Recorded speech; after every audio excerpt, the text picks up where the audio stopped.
अहं दूरतस्ते पदाम्भोजयुग्म प्रणामेच्छयागत्य सेवां करोमि।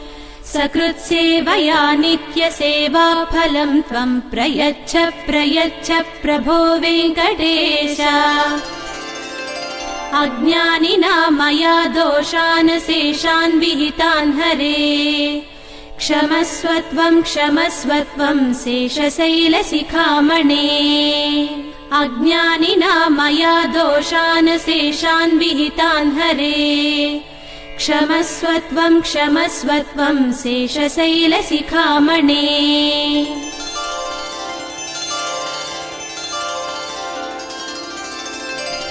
ईशानां जगतोऽस्य वेङ्कटपतेर्विष्णोः परां प्रेयसीं।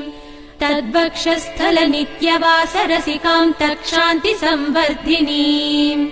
पद्मालङ्कृतपाणिपल्लवयुगां पद्मासनस्थां श्रियम्।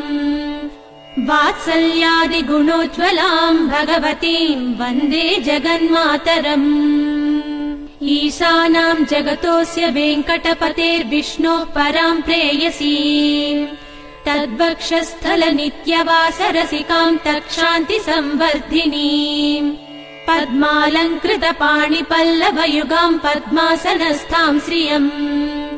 वात्सल्यादिगुणोज्ज्वलां भगवतीं वन्दे जगन्मातरम्।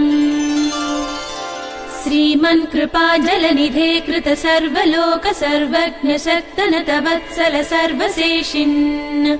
स्वामिन् सुशील सुलभाश्रित पारिजात श्रीवेङ्कटेश चरणौ शरणं प्रपद्ये। श्रीमन्कृपाजलनिधे कृत सर्वलोक सर्वज्ञ शक्तनत वत्सल सर्वशेषिन्। स्वामिन् सुशील सुलभाश्रित पारिजात श्रीवेङ्कटेश चरणौ शरणं प्रपद्ये। आनूपुरार्चित सुजात सुगन्ध पुष्प सौरभ्य सौरभकरौ समसन्निवेशौ। सौम्यौ सदानुभवनेऽपि नवानुभाव्यौ श्रीवेङ्कटेश चरणौ शरणं प्रपद्ये।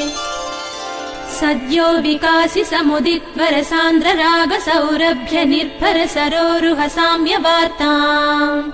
सम्यक्षु साहसपदेषु विलेखयन्तौ श्रीवेङ्कटेश चरणौ शरणं प्रपद्ये। रेखामयध्वज सुधाकलशातपत्र वज्राङ्कुशाम्बुरुह कल्पक शङ्ख चक्रैः।